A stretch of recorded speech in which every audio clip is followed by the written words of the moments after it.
یا ایھا الذین آمنوا استعینوا بالصبر والصلاۃ، اے ایمان والو مدد حاصل کرو صبر سے اور نماز سے. ان اللہ مع الصابرین، اللہ تعالیٰ صبر کرنے والوں کے ساتھ ہے. اور پھر آگے چل کر وبشر الصابرین الذین اذا اصابتهم مصیبۃ قالوا انا للہ وانا الیہ راجعون. اے نبی بشارت دیجئے، خوشخبری دیجئے ان صبر کرنے والوں کو کہ جن پر جب بھی کوئی تکلیف یا مصیبت نازل ہوتی ہے تو کہتے ہیں کہ ہم اللہ ہی کے ہیں اور اللہ ہی کی طرف ہمیں لوٹ جانا ہے. صبر کا مفہوم ہے اپنے آپ کو تھامنا، روکنا، برداشت کرنا، تحمل کرنا، اور جو بھی اپنا ایک طے شدہ مقصد ہے کسی بھی مخالفت سے بددل ہوئے بغیر، کسی بھی تکلیف یا مصیبت سے ہراساں ہوئے بغیر اس کی طرف پیش قدمی کیے چلے جانا. بڑی سخت سردی پڑ رہی ہے، فجر کا وقت ہے، گرم پانی کا اہتمام نہیں ہے، اب اس وقت فجر کی نماز کے لیے اٹھنا، ٹھنڈا پانی اگر ہے تو وضو تو کرنا ہوگا، اس ٹھنڈے پانی سے وضو کرنا، اس وقت لحاف سے نکلنا ہی بہت مشکل، ٹھنڈے پانی سے وضو کرنا اور مصیبت. یہ جب تک انسان میں صبر کا مادہ نہ ہوگا ممکن ہی نہیں. اس کو کہیں گے صبر علی الطاعہ، اطاعت پر صبر کرنا. ناگواری محسوس ہو رہی ہے لیکن اس ناگواری کو برداشت کرتے ہوئے انسان اللہ کے حکم کے اوپر جمع رہے، اللہ کے حکم پر عمل کرے. یہ کیا ہے؟ یہ صبر ہے. اگر یہ صبر نہیں ہے تو ظاہر بات ہے کہ انسان اللہ کے اس حکم پر عمل نہیں کر سکے گا. صبر کا مادہ نہیں ہوگا تو آپ کام نہیں کر سکیں گے. اور اسی کا ایک دوسرا رخ ہے، جب آپ دعوت حق کے لیے کھڑے ہوں گے پہلا قدم کیا آتا ہے؟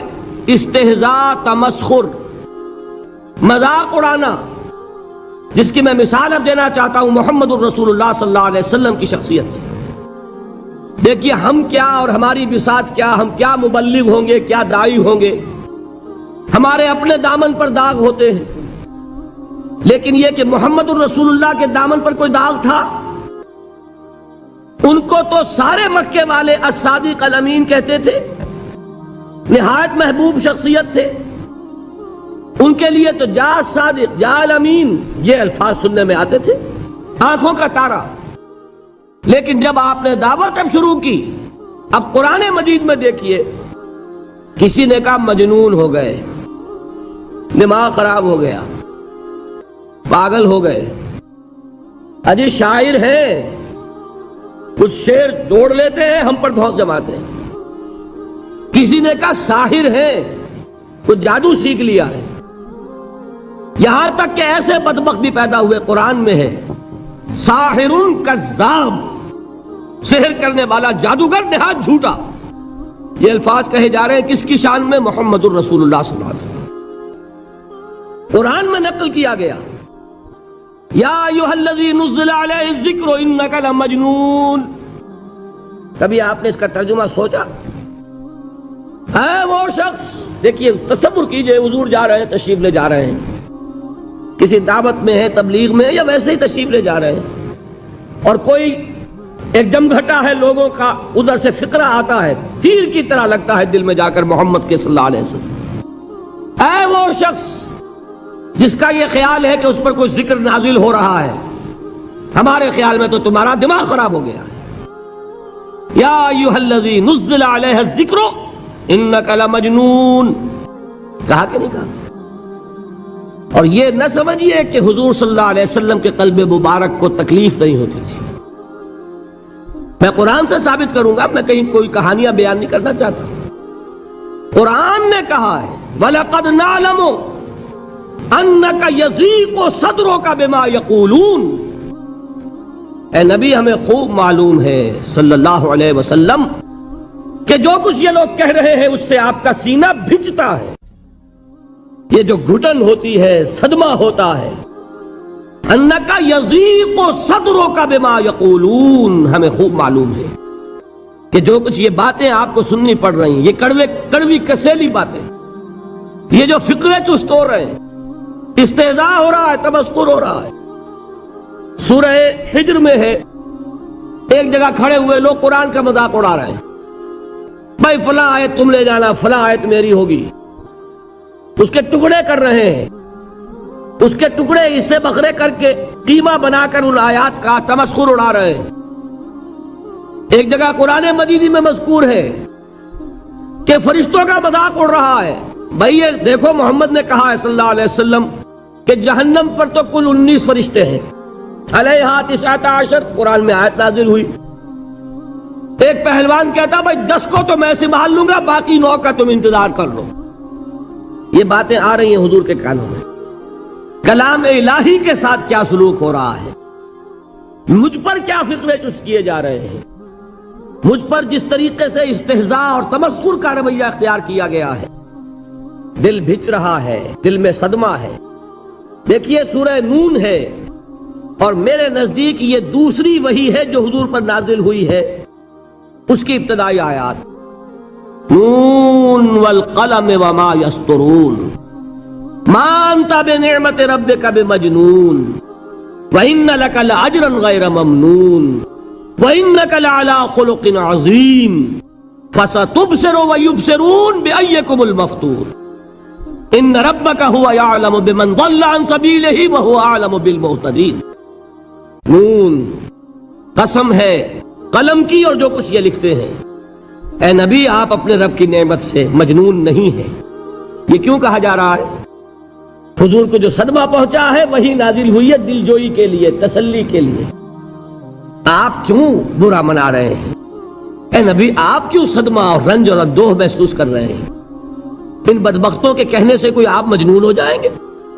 مانتا بنعمت ربک بمجنون وَإِنَّ لَكَ لَأَجْرًا غَيْرَ مَمْنُونَ، آپ کو جو یہ صبر کرنا پڑ رہا ہے، آپ کو جو یہ جھیلنا پڑ رہا ہے، اس کی وجہ سے آپ کو وہ اجر ملے گا جس کا سلسلہ کبھی منقطع نہیں ہوگا۔ وَإِنَّكَ لَعَلَىٰ خُلُقٍ عَظِيمٍ، اور اے نبی آپ تو خلق عظیم کے حامل ہیں۔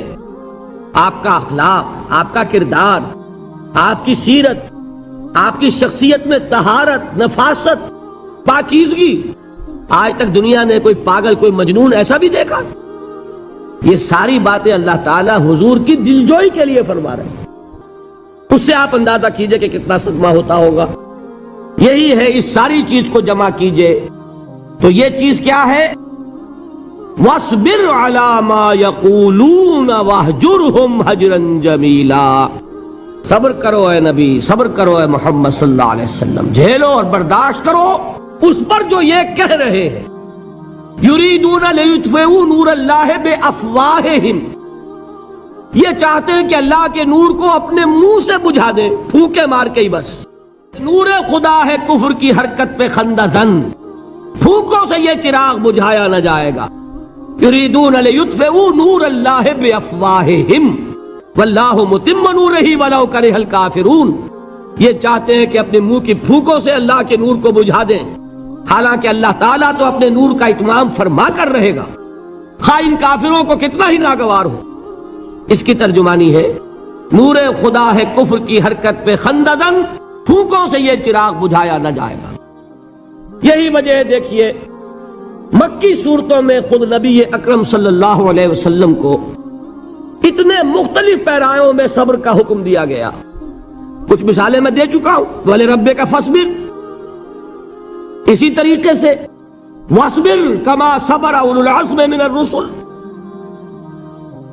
اے نبی صبر کیجئے جیسے کہ صبر کیا ہمارے اولو العزم رسولوں نے۔ وَاصْبِرْ وَمَا صَبْرُكَ إِلَّا بِاللَّهِ، اے نبی صبر کیجئے اور آپ کا صبر تو اللہ ہی کے سہارے ہے۔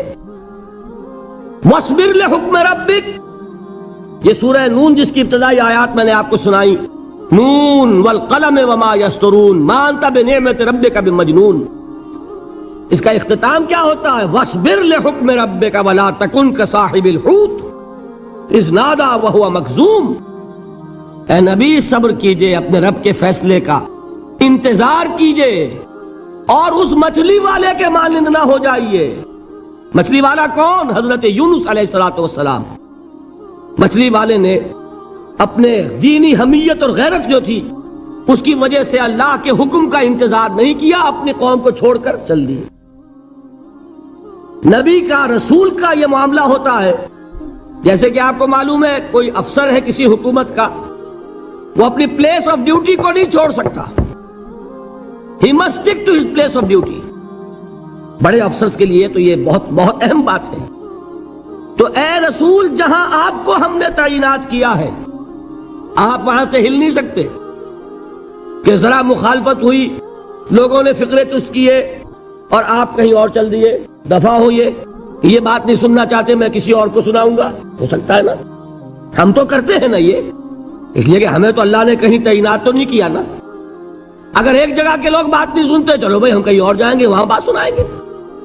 لیکن رسول کا معاملہ ہوتا ہے جو اس کی پلیس آف اپوائنٹمنٹ ہے، he cannot leave his place without the express permission of اللہ سبحانہ و تعالی۔ آپ نے یہ سنا ہوگا، سیرت کی تقاریر میں پڑھا ہوگا کہ مدینے کی طرف ہجرت کی اجازت حضور نے تمام صحابہ کو دے دی، خود منتظر رہے جب تک کہ اللہ کی طرف سے اجازت نہیں آ گئی۔ حضرت ابوبکر پوچھتے رہتے تھے حضور اجازت آ گئی کہ نہیں؟ نہیں ابھی نہیں آئی۔ حضور اذن آ گیا؟ نہیں آیا، ابھی نہیں آیا۔ حبشہ کی طرف سب کو بھیج دیا، اجازت دے دی جو جانا چاہے چلا جائے۔ حضور کی صاحبزادی جو حضرت عثمان کے نکاح میں تھی وہ بھی ہجرت کر رہی ہے، لیکن حضور تو نہیں گئے۔ رسول نہیں چھوڑ سکتا اپنی جگہ کو، یہاں تک کہ تمام تقریباً صحابہ چلے گئے، حضور رہ گئے، حضرت ابوبکر رہ گئے، حضرت علی رہ گئے، اور حضرت ابوبکر پوچھ رہے ہیں بار بار اجازت آئی یا نہیں؟ نہیں ابھی نہیں آئی۔ حضرت عائشہ نے واقعہ بیان کیا کہ ایک روز اچانک دوپہر کے وقت ہم نے دیکھا کہ حضور نے اپنے پورے جسم کو ڈھانپا ہوا ہے، چہرے کو بھی کپڑے میں ڈھانکا ہوا ہے اور تشریف لا رہے ہیں۔ یہ اس میں تعجب کی بات یہ کہ عرب میں آج بھی آپ کو معلوم ہے کہ یہ چیز جو ہے ان کی روایات کے خلاف ہے کہ دوپہر کے وقت کوئی کسی سے ملنے جائے۔ یہ وقت جو ہے قیلولے کا ہے، آرام کا ہے۔ تو این ٹھیک دوپہر کے وقت تشریف لائے حضور، آپ نے آ کے حضرت ابوبکر سے فرمایا کہ اجازت آ گئی ہے۔ حضرت ابوبکر نے بہت خوش ہو کر ایک بات کہی، حضور میں نے 2 اونٹنیاں تیار کی ہوئی ہیں۔ یعنی اب آپ وہ تو سوچتے تھے نا شاباش ملے گی کہ میں نے تیاری کی ہوئی ہے، میں نے 2 اونٹنیوں کو خوب کھلا پلا کے فربا کیا ہوا ہے، بڑی توانا ہے تاکہ ہم تیزی کے ساتھ سفر کر سکیں۔ حضور نے توقف کیا، فرمایا ہاں ٹھیک ہے، 1 اونٹنی میں استعمال کروں گا لیکن میں اس کی قیمت ادا کروں گا۔ حضرت ابوبکر کی آنکھوں میں آنسو آ گئے، روتے ہوئے کہا حضور مجھ سے یہ مغایرت، کیا یہ جان اور مال کسی اور کے لیے ہے؟ آپ مجھ سے بھی کہہ رہے ہیں میری اونٹنی جو ہے وہ بھی بلا معاوضہ آپ قبول نہیں فرما رہے۔ یہ ہے محمد الرسول اللہ کی غیرت اور حمیت کا معاملہ۔ اب دیکھیے ایک بات عجیب ہے، یہ ربط اپنے ذہن میں رکھیے، اللہ تو صبر کی تلقین کر رہا ہے اپنے رسول کو، اور رسول یہی تلقین کر رہے ہیں اپنے صحابہ کو، صبر کرو، جھیلو، برداشت کرو، ہاتھ مت اٹھانا، کوئی جوابی کارروائی نہیں ہوگی، بلکہ اپنے اوپر جھیلو جو کچھ جھیلنا ہے، ڈٹے رہو، پیچھے مت ہٹنا، یہ صبر ہے، لیکن ہاتھ اٹھانے کی اجازت نہیں۔ چنانچہ اب ذرا چشم تصور سے دیکھیے، ابو جہل اس نے جو بدترین روش اختیار کی، وہ ایک خاندان تھا حضرت یاسر، ان کی اہلیہ حضرت سمیہ اور ان کے فرزند حضرت عمار رضی اللہ تعالی عنہم۔ یہ غلام نہیں تھے، حضرت سمیہ تو کنیز تھیں لیکن یاسر غلام نہیں تھے۔ ان کی کہانی یہ ہے، واقعہ یہ ہے کہ یہ بہت نیک آدمی تھے یاسر، یمن کے باشندے۔ انہیں کو خواب میں بشارت ہوئی کہ نبی کا ظہور ہونے والا ہے مکے میں، جاؤ شاید ان کے قدموں تک پہنچ جاؤ۔ یہ یمن سے ترک وطن کر کے مکے آ گئے۔ ابو جہل کا ایک چچا تھا، بہت شریف النفس انسان، اس کے ساتھ معاہدہ کیا حلیف بن کر، اور وہ مکے میں رہنے لگے. اس لیے کہ یہ نوٹ کر لیجئے، مکہ اس وقت ایک قبیلے کا شہر تھا، صرف قریش. یا قرشی رہ سکتا تھا وہاں، یا قرشی کا حلیف، کہ اگر تو کسی قرشی نے آپ کو امان دی ہوئی ہے تو آپ رہ سکتے ہیں مکے میں، ورنہ نہیں. یا تیسرے قرشی کا غلام، غلام تو ملکیت ہی ہے اس کی، جیسے بھیڑ بکری ہے کسی قرشی کی، اسی طرح اس کے غلام ہے. یہ تین کیٹیگریز تھی انسانوں کی مکے میں. اسی کو نوٹ کیجئے کہ جو بیچارے غلام تھے وہ سب سے زیادہ ستائے گئے، اس لیے کہ غلاموں کے تو حقوق ہی کوئی نہیں تھے. بلال غلام تھے، ابو فقی غلام تھے، زنیرہ ایک کنیز تھی. ان کو جو ماریں پڑی ہیں اس کا آپ کو معلوم ہے. حضرت بلال کے ساتھ جو کچھ امیہ ابن خلف نے کیا، کہ جس طریقے سے کہ حیوانوں کی لاشیں جو ہے کھینچ کر گھسیٹ کر لے جائی جاتی ہیں، ان کی گردن میں رسی ڈال کر گھسیٹتے، اسی طریقے سے حضرت بلال کے گردن میں رسی ڈال کر ٹھیک دوپہر کے وقت مکے کی سنگلاخ گلیوں کے اندر گھسیٹا جاتا تھا. نیچے زمین جل رہی ہے توے کی طرح، اور ویسا بھی ہوتا تھا کہ چت لٹا دیا، اوپر سے وہ آگ مکے کا، کہ سورج جو ہے ذرا نوٹ کیجئے، آگ برسا رہا، نیچے زمین توے کی طرح جل رہی ہے، اور ایک بھاری سل بھی لا کر جو ہے سر پر رکھ دی، چھاتی پر رکھ دی گئی ہے کہ آواز نہیں نکل رہی، جھاگ نکل رہے منہ سے. لیکن اس حال میں بھی احد احد احد، ایک ایک اللہ، قل هو اللہ احد، الفاظ نکل رہے. یہ ہے وہ صبر، صبر علی الابتلاء، صبر علی الایذاء. یہ ابتلاء اور ایذاء پر صبر ہے. جھیلو، برداشت کرو، اس توحید پر قائم رہو، محمد کی رسالت کے اقرار کرتے رہو صلی اللہ علیہ وسلم، لیکن ہاتھ نہیں اٹھانا. اب میں آپ کو بتا رہا تھا یہ تو غلام تھے، یہ جو تھے یاسر، یہ حلیف تھے، غلام تو نہیں تھے نا. البتہ وہ ابو جہل کے چچا کی کنیز تھی یہ سمیہ، انہوں نے اجازت لے کر ان سے نکاح کر لیا. یہ تو کنیز رہیں گی. بیٹا جو ہوا وہ بھی ایک طرح سے، جب کنیز زیادہ ہے تو غلام ہو گیا، عمار ابن یاسر. وہ جو شخص تھا بہت شریف النفس ابو جہل کا چچا، وہ مر گیا. اب ابو جہل جو ہے اس خاندان کا سربراہ ہے، لہذا یہ تینوں جو افراد ہیں وہ اس کے رحم و کرم پر ہیں.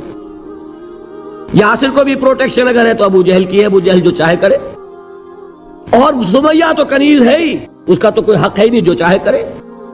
اور عمار ان دونوں کا بیٹا ہے، لہذا بدترین معاملہ کیا ابو جہل نے ان تین افراد کے ساتھ. حضرت سمیہ کے ساتھ جو کچھ کیا گیا ہے آپ اس کا تصور نہیں کر سکتے. بالآخر جو شہید کیا ہے حضرت سمیہ کو، ایذائیں دے دے کے، سسکا سسکا کے، ان کے جسم کے نازک حصوں کو جلا کے، داغ دے کر. کہتا کیا تھا؟ ایک دفعہ کہہ دو کہ میرا جو یہ بت ہے یہ بھی الہ ہے، مان لو، میں چھوڑ دوں گا. تنگ آ گیا، کسی طریقے سے ایک دفعہ کہہ دو پھر میں چھوڑ دوں گا. لیکن یہ میاں بیوی حضرت یاسر اور حضرت سمیہ رضی اللہ تعالی عنہما، یہ ہے ثبات، یہ ہے صبر، یہ ہے استقلال. ایک مرتبہ بھی کہنے کے لیے تیار نہیں ہوئے، جو چاہو کر لو، اب ہم تو اسے پیچھے نہیں ہٹیں گے. تنگ آ کر اس نے حضرت سمیہ کی تو شرمگاہ میں برچھا مارا ہے اور شہید کیا. حضرت یاسر کے بارے میں ایک روایت یہ ہے، ستا ستا کے، تنگ کر کر کے، آخر کار جو ختم کیا، انہیں شہید کیا کس طرح؟ 4 سانڈ اونٹ جوان، ان سے رسے باندھے، ایک رسے سے ایک بازو باندھا، دوسرے سے دوسرا بازو باندھا، تیسرے سے ایک ٹانگ باندھی، چوتھے سے دوسری ٹانگ باندھی، اور چاروں کو دوڑایا ہے کہ جسم کے پرختے ہو گئے. اس وقت سامنے سے حضور گزرتے تھے جبکہ آل یاسر کے ساتھ یہ معاملہ ہو رہا ہے. کیا فرماتے تھے؟ اسبروا یا آل یاسر فإن موعدکم الجنہ، اے یاسر کے گھر والوں صبر کرو، جھیلو، اس لیے کہ تمہارے وعدے کی جگہ جنت ہے. اللہ تعالیٰ ادھر آنکھ بند ہوگی، ادھر جنت میں تمہارا داخلہ ہو جائے گا. یہ ہے تواصوا بالصبر، والعصر ان الانسان لفی خسر. یہ تواصو بالصبر پر کون عمل کر رہا ہے؟ محمد الرسول اللہ صلی اللہ علیہ وسلم۔ دے تو بھی محمد کی صداقت کی گواہی۔ یہ صداقت کی گواہی دیتے ہوئے انہوں نے اپنی جانیں دے دی۔ 4 سے لے کر 12 تک 8 برس اس کو کہتے ہیں پرسیکیوشن، فزیکل پرسیکیوشن، تشدد، مار پیٹ، جلانا، دہتے ہوئے انگاروں پر لٹانا، فاقے رکھنا، بھوکے رکھنا، ان کو ڈال دی گئی زنجیریں، گھروں میں بند کر دیا گیا نوجوانوں کو۔ حضرت عثمان کو چچا نے ان کے ایک چٹائی کے اندر لپیٹا اور دھونی دے دی، دم گھٹ رہا ہے، جان نکل رہی ہے۔ حضرت مصعب بن عمیر رضی اللہ تعالی عنہ، وہ نوجوان 200 درہم کا جوڑا ان کا سل کر آتا تھا شام سے تیار ہو کر، لباس معطر ہوتا تھا، جدھر سے نکل گیا پوری گلی جو ہے وہ معطر ہو گئی، انگلیاں اٹھ رہی ہیں، وہ جا رہا ہے مصعب، یہ خوشبو اس کی ہے۔ اس مصعب کے ساتھ کیا سلوک کیا؟ باپ تو مر چکا تھا، ماں نے پالا تھا، دولت بہت چھوڑ کر گیا تھا باپ، لہذا ماں نے بڑے ناز و نام میں پالا، بڑے لاڈ پیار میں، 200 درہم کا جوڑا تیار ہو رہا ہے۔ لیکن یہ کہ آپ کو معلوم ہے عرب کے اس معاشرے میں عورت کی کوئی حیثیت نہیں تھی، ماں کا اختیار نہیں تھا، چچا تھا اب سربراہ خاندان کا۔ چچا نے کہا مصعب، اگر تم نے اپنے باپ کا دین چھوڑ دیا ہے تو باپ کی دولت پر بھی تمہارا کوئی حق نہیں ہے، نکل جاؤ گھر سے۔ اس نے یہ سوچا تھا کہ مصعب کے ہوش ٹھکانے آ جائیں گے، دن میں تارے نظر آ جائیں گے، ناز و نام میں پلا ہوا، گھر سے نکل کے جائے گا کہاں؟ یہ سارا نشہ جو ہے توحید کا، یہ حیران ہو جائے گا۔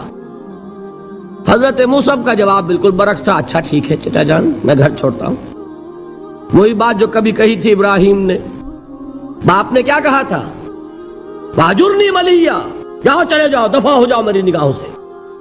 حضرت ابراہیم نے کیا جواب دیا تھا؟ سلام علیک ساستغفر لک ربی انہ کان بی حفیہ۔ اچھا با جان، آپ کا حکم یہی ہے تو میں چلتا ہوں، آپ پر سلامتی ہو، میرا رب مجھ پر بڑا مہربان ہے، میں اس سے آپ کے لیے استغفار کروں گا۔ چل دی۔ یہی جو ہے حضرت ابراہیمی کی نسل ہے نا قریش۔ آج ابراہیم کے ایک بیٹے کے ساتھ وہی معاملہ ہو رہا ہے، مصعب کے ساتھ، اور مصعب چلنے کے لیے تیار ہو گئے۔ چچا نے سوچا، میں سمجھتا تھا کہ ہوش ٹھکانے آ جائیں گے، یہ تو تیار ہو گیا نکلنے کے لیے۔ غصے میں آ کے اگلی بات کہی، یہ کپڑے جو پہنے ہوئے تم نے یہ بھی اسی مشرک باپ کی کمائی کے ہیں، اتارو ان کو۔ وہیں کپڑے اتارے، مادر زاد برہنہ گھر سے نکالے گئے۔ ماں کے پاس پہنچے، ماں نے آنکھوں پر ہاتھ رکھے، مصعب کیا ہوا؟ ماں سے کہتے ہیں کہ ماں میں موحد ہو گیا، اور وہاں سے گئے، پھر حضور کی خدمت میں کپڑے کہیں سے مانگے ہوں گے۔ یہ مصعب ہیں 200 درہم کا جوڑا پہننے والے۔ جب حضور پر مدینے کے 12 افراد ایمان لائے تھے، بیعت عقبہ اولیٰ ہوئی، انہوں نے کہا کہ حضور ہمیں کوئی شخص اپنا ایسا شاگرد دیجئے جو ہمیں قرآن پڑھا سکے۔ حضور نے حکم دیا مصعب جاؤ، اب مدینے جاؤ، یثرب جاؤ، یثرب والوں کو قرآن پڑھاؤ، انہیں تبلیغ کرو۔ مصعب گئے ہیں وہاں، 1 سال کی کمائی 75 افراد لا کر حضور کے جھولی میں اگلے سال ڈال دیے کہ حضور یہ میری 1 سال کی کمائی ہے، 72 مرد 3 عورتیں۔ بہرحال وہ مصعب بن عمیر ہیں جو غزوہ احد میں شہید ہوئے، اور جب شہید ہوئے تو ان کے جسم پر صرف ایک چادر تھی۔ یہی چیزیں ہیں اصل میں کہ جو ہمارے دلوں کو منور کرنے والی ہیں نور ایمان سے۔ وہ علم بردار تھے غزوہ احد میں، جھنڈا مسلمانوں کا ان کے پاس تھا۔ ایک ہاتھ پر ایک شانے پر وار پڑا، ہاتھ کٹ گیا، دوسرے سے تھاما، دوسرے پہ کٹ گیا، اب دونوں حصوں کے بچے ہوئے ٹکڑوں سے جھنڈے کو تھاما، گرنے نہیں دیا، یہاں تک کہ شہید ہو گئے۔ گرے ہیں تو جھنڈا گرا ہے۔ شکل میں حضور سے بہت مشابہ تھے، خبر اڑ گئی کہ محمد شہید ہو گئے صلی اللہ علیہ وسلم۔ یہ مصعب بن عمیر کا واقعہ ہے۔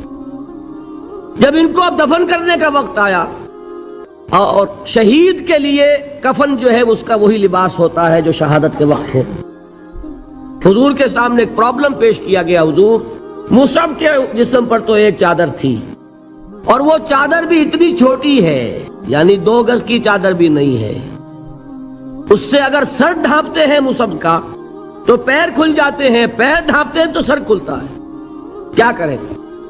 حضور نے فرمایا سر ڈھانپ دو چادر سے اور پیروں پر گھاس ڈال دو۔ یہ آخری لباس ہے جو محمد کے اس دیوانے کو اس دنیا سے رخصت ہوتے ہوئے ملا ہے، جس کا 200 درہم کا جوڑا چلتا تھا۔ یہ ہے صبر۔ برداشت کیا کہ نہیں کیا؟ یہ خباب بن الارت پیشے کے لحاظ سے لوہار تھے۔ سوچئے ایک زندہ انسان کو دہتے ہوئے انگاروں پر لٹایا جا رہا ہے، ان انگاروں سے کھال جلی، کمر کی چربی پگھلی، اس پگھلنے والی چربی سے وہ انگارے ٹھنڈے پڑے۔ یہ سب کچھ جھیل رہا ایک شخص۔ سوچنے والوں نے سوچا نہیں ہوگا کیا جرم تھا ان کا، تو بڑا شریف آدمی ہے، بہت اچھا کاریگر ہے، وقت پر کام دیتا ہے، مناسب اجرت لیتا ہے، یہ کیا ہوا؟ یہ کوئی جرم نہیں، جرم صرف ایک ہے، ایک اللہ کو مانتا ہے اور محمد کے دامن سے وابستہ ہے صلی اللہ علیہ وسلم۔ فاستعینوا بالصبر والصلاۃ، مدد حاصل کرو کس سے؟ صبر سے اور نماز سے۔ ان اللہ مع الصابرین، جان لو کہ اللہ تعالیٰ صبر کرنے والوں کے ساتھ ہے۔ ولا تقولوا لمن يقتل في سبيل الله اموات، اور ہرگز نہ کہو اسے جو اللہ کی راہ میں قتل ہو جائے کہ وہ مردہ ہے۔ بل احیاء ولکن لا تشعرون، نہیں، وہ زندہ ہے لیکن تمہیں ان کا شعور نہیں ہے۔ اور سنیے اب یہ آیت اہم ترین ہے صبر کے موضوع پر۔ وَلَنَبْلُوَنَّكُمْ بِشَيْءٍ مِّنَ الْخَوْفِ وَالْجُوعِ وَنَقْصٍ مِّنَ الْأَمْوَالِ وَالْأَنفُسِ وَالثَّمَرَاتِ وَبَشِّرِ الصَّابِرِينَ، اور دیکھو ہم تمہیں آزمائیں گے۔ وَلَنَبْلُوَنَّكُمْ، ہم لازماً آزمائیں گے تمہیں، بِشَيْءٍ مِّنَ الْخَوْفِ، خوف کی کیفیت طاری کر کے، والجوع، بھوک، فقر اور فاقہ، ونقص من الاموال، مالی نقصان، والانفس، جانی نقصان، والثمرات، اور ثمرات، پھلوں اور میووں کا نقصان۔ میرے نزدیک یہاں پر ثمرات کا مفہوم ایک اور بھی ہے۔ ایک تو صاف تھا کھجور کی فصل تیار ہے، غزوہ تبوک جانے کا حکم مل گیا، کون اتارے گا؟ اور کھجور وقت پر اتری نہیں، برباد ہو جائے گی۔ یہ ہو رہا ہے نا میووں کا نقصان۔ اور میرے نزدیک یہاں یہ بھی ہے، بسا اوقات بہت سی محنتوں کا نتیجہ انسان دیکھتا ہے کہ ضائع چلا گیا، میں نے 10 سال محنت کی، حاصل کوئی نہیں نکلا۔ یہ ثمرات کیا ہے؟ محنتیں، محنتوں کے ثمرات کا ضیاع۔ کوشش آپ نے کی، قسمت کی خوبی دیکھی ہے، ٹوٹی کہاں کمن، 2-4 ہاتھ جب کے لبے بام رہ گئے۔ Be prepared. ایک شاعر کے یہ اشعار ہیں، یہ فصل امیدوں کی ہمدم اس بار بھی غارت جائے گی، سب محنت صبحوں شاموں کی اب کے بھی اکارت جائے گی۔ میرے نزدیک یہ ثمرات کا جو لفظ یہاں آیا ہے، وَنَقْصٍ مِّنَ الْأَمْوَالِ وَالْأَنفُسِ وَالثَّمَرَاتِ، سب محنت صبحوں شاموں کی اب کے بھی اکارت جائے گی۔ دھرتی کے کونوں کھدروں میں پھر اپنے لہو کی کھاد بھرو، پھر مٹی سینچو اشکوں سے، پھر اگلی رت کی فکر کرو، پھر اگلی رت کی فکر کرو، جب پھر ایک بار اجڑنا ہے۔ ایک فصل پکی تو بھر پایا، تب تک تو یہی کچھ کرنا ہے۔ ایک مقصد ہے سامنے، انقلاب برپا کرنا ہے۔ ایک کوشش ناکام ہو جائے کوئی پرواہ نہیں، نیکسٹ، پھر تیار رہو ناکامی کے لیے۔ ایسا نہ ہو جو انگریزی میں کہتے ہیں hope for the best but be prepared for the worst. ایسا نہ ہو کہ دوسری مرتبہ ناکام ہو کے بددل ہو جاؤ، تمہاری ہمتیں جواب دے جائیں، نہیں، پہلے سے تیار رہو کہ دوسری مرتبہ بھی ناکامی آئے تو آئے، لیکن جب تک کہ کامیابی حاصل نہیں ہوتی ہمیں یہ کام کیے چلے جانا۔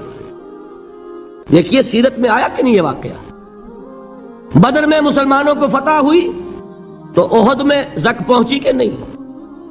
70 صحابہ شہید ہوئے کہ نہیں؟ اگر ان کی ہمتیں جواب دے جاتی تو گاڑی کیسے چلتی آگے؟ تو فرمایا وَلَنَبْلُوَنَّكُمْ بِشَيْءٍ مِّنَ الْخَوْفِ وَالْجُوعِ وَنَقْصٍ مِّنَ الْأَمْوَالِ وَالْأَنفُسِ وَالثَّمَرَاتِ، ہم تمہیں لازماً آزمائیں گے، خوف کی کیفیت سے، فقر و فاقے کی کیفیت سے، بھوک سے، جان کے نقصان سے، مال کے نقصان سے، محنتوں کے حاصل کے ضائع ہو جانے سے۔ وَبَشِّرِ الصَّابِرِينَ، اور اے نبی بشارت دیجئے صبر کرنے والوں کو۔ الَّذِينَ إِذَا أَصَابَتْهُمْ مُصِيبَةٌ، وہ کہ جب ان پر کوئی تکلیف آئے، کوئی مصیبت آئے، کوئی آزمائش آئے، قَالُوا إِنَّا لِلَّهِ وَإِنَّا إِلَيْهِ رَاجِعُونَ، وہ یہ کہیں کہ ہم اللہ ہی کے ہیں، اللہ ہی کی طرف لوٹ جانا ہے۔ یہ وہی انداز ہے جو میں نے فارسی کا شعر سنایا تھا آپ کو کہ سرے تسلیم خم ہے جو مزاج یار میں آئے۔ وہ ہمارا مولا ہے، ہمارا آقا ہے، اگر اسے یہی منظور ہے تو ہمیں بھی یہی منظور ہے۔ میں نے تسلیم و رضا کی بات کی تھی نا، آپ کو کچھ شعر سنائے تھے، ایک شعر اور سنیے، اور یہ کس کا ہے؟ محمد علی جوہر کا۔ ایک مرتبہ جیل گئے، ان کی ایک بیٹی جوان بیمار ہوئی، فوت ہو گئی، باہر چھوڑا انگریز نے، جاؤ بھائی دفن کر دو بیٹی کو۔ دوسری مرتبہ جیل گئے، دوسری جوان بیٹی اسی مرض میں مبتلا ہوئی۔ اب یہ جیل میں ہے، خبر پہنچی کہ دوسری بیٹی کے اوپر بھی اسی مرض کا حملہ ہوا ہے۔ ایک نظم لکھی ہے جس کا آخری شعر یہ ہے، تیری صحت ہمیں منظور ہے لیکن اس کو نہیں منظور تو پھر ہم کو بھی منظور نہیں۔ یہ ہے، جب تک یہ کیفیت نہ ہو اس میدان میں آدمی ثابت قدم نہیں رہ سکتا کہ میرے رب کو اگر یہ منظور ہے تو یہی مجھے منظور ہے، اور تیری صحت ہمیں چاہیے تو ضرور، لیکن ہمارے رب کو منظور نہیں تو ہمیں بھی منظور ہے۔ راضی برضائے رب۔ وَبَشِّرِ الصَّابِرِينَ الَّذِينَ إِذَا أَصَابَتْهُمْ مُصِيبَةٌ قَالُوا إِنَّا لِلَّهِ وَإِنَّا إِلَيْهِ رَاجِعُونَ۔ نہ شود نصیب دشمن کے شود ہلاک تیغت، سر دوستہ سلامت کے تو خنجر آسمائی۔ اولئک علیہم صلوات من ربہم ورحمہ، یہی ہیں وہ لوگ جن پر ان کے رب کی طرف سے عنایتیں ہیں اور رحمتیں ہیں۔ وَأُولَئِكَ هُمُ الْمُهْتَدُونَ، اور یہی ہیں وہ لوگ جو کامیاب ہونے والے ہیں، ہدایت پانے والے، ہدایت یافتہ۔ وَالصَّابِرِينَ فِي الْبَأْسَاءِ وَالضَّرَّاءِ وَحِينَ الْبَأْسِ، اور صبر کرنے والے، اصل نیکی ان کی ہے، جسمانی تکلیفوں میں صبر کرنے والے، فقر اور فاقے میں صبر کرنے والے، اور جنگ کے وقت صبر کرنے والے۔ اولئک الذین صدقوا واولئک هم المتقون، یہ ہیں وہ لوگ جو صبر کرنے والے ہیں، یہ ہیں جو سچے ہیں، جو اپنے دعوے میں نیکی کے اور ایمان کے صادق ہیں، اور یہی وہ لوگ ہیں جو متقی۔ اللہ تعالیٰ نے کیسے کیسے مسلمانوں سے کہا، مسلمانوں تمہیں زک پہنچی ہے تو انہیں بھی تو پہنچی تھی، ان کے 70 نہیں مارے گئے تھے بدر میں، ان کے حوصلے جو ہیں وہ تو پست نہیں ہوئے، وہ اگلے سال آ گئے تم پر چڑھائی کر کے، تم کیوں اتنا برا مان رہے ہو؟ تمہارے دل اتنے زخمی کیوں ہو گئے؟ تمہیں تکلیف پہنچتی ہے تو انہیں بھی پہنچتی ہے۔ اپنی غیرت جو ہے ہمیں ذرا اس کا جائزہ لینا چاہیے۔ لوگ باطل نظریات کے لیے کتنی قربانیاں دے رہے ہیں، لوگ باطل چیزوں کے فروغ کے لیے کتنی محنتیں کر رہے ہیں۔ جیسا کہ میں نے ابھی کہا تھا، اسی غیرت کو چیلنج کرنے کے لیے، ذرا آپ کی حمیت دینی کو جوش دلانے کے لیے، قادیانی نوجوان کتنی تعداد میں اپنے آپ کو دین کے لیے وقف کرتا ہے، اور آپ کتنے نوجوان ہیں جو اپنے آپ کو دین کے لیے وقف کر دیں، اور ہوں وہ کھاتے پیتے گھرانوں کے لوگ۔ یہ نہیں ہے کہ اگر کوئی اور کام نہیں کر سکتا تو پھر یہ ہے کہ وہ دین کے کام میں لگ جائے۔ باصلاحیت لوگ، کھاتے پیتے لوگ، ذہنی استعداد رکھنے والے لوگ، اونچے گھرانوں کے لوگ، وہ وقف کریں اپنے آپ کو دین کے لیے۔ اس کے بغیر کیسے باہر آ جائے گی، کیسے رونق آ جائے گی؟ تو دنیا میں باطل نظریات والے جو ہیں، یہ بات کہی گئی ہے، مسلمانوں تم اگر توحید کے لیے لڑ رہے ہو، دیکھتے نہیں ابو جہل کو، اس نے گردن کٹوائی ہے شرک کے لیے، شرک کے لیے گردن کٹوائے، اور تم توحید کے لیے گردن کٹوانے کو تیار نہ ہو۔ اس نے گردن کٹوائی کہ نہیں کٹوائی؟ اور کس طرح کٹوائی ہے؟ کیونکہ بڑا متکبر قسم کا، فرعون قسم کا شخص تھا، جب گردن کاٹنے لگے تو کہتا ہے ذرا نیچے سے کاٹنا، تاکہ جب تم نیزے کے اوپر چڑھاؤ میرے سر کو تو اونچا نظر آئے، معلوم ہو سردار کا سر ہے۔ وہ بدبخت مرتے ہوئے بھی جو اس کی کیفیت تھی نا، اس کو ذہن میں رکھیے۔ تو یہ اس لوگوں نے قربانیاں دی، جانیں دی. تو فرمایا اگر تم ان سے زیادہ قربانی نہیں دو گے، جو نوٹ کر لیجئے اس کو، مجرد اگر حق کو غالب کرنا اللہ کے ذمے ہو تو آنے واحد میں غالب کر دے گا، تمہیں تکلیف ہی دینے کی ضرورت نہیں. سمجھ رہے؟ کیا اللہ کے مقابلے میں کوئی باطل کی طاقت ٹھہر سکتی ہے؟ یہ تمہارے ایمان کا امتحان ہے، یہ تمہارے خلوص کی آزمائش ہے، یہ تمہارے امتحان کا ثبوت درکار ہے کہ اللہ تعالیٰ دیکھنا چاہتا ہے تم اس کے لیے اپنی جانیں قربان کرنے کو تیار ہو کہ نہیں، تم اس کے لیے تن من دھن لگانے کو تیار ہو کہ نہیں. اور یہ جان لو کہ اگر کفار اور مشرکین اور ملحدین اور باطل نظریات والے وہ جو کچھ قربانیاں اپنے باطل نظریات کے لیے دے رہے ہیں ان سے زیادہ اگر تم نہیں دو گے تو حق غالب نہیں ہوگا. انہوں نے جو صبر کیا ہے اپنے باطل نظریات پر، اگر تم اس سے زیادہ صبر کا ثبوت نہیں دو گے اپنے اس حق پر تو حق غالب نہیں ہوگا.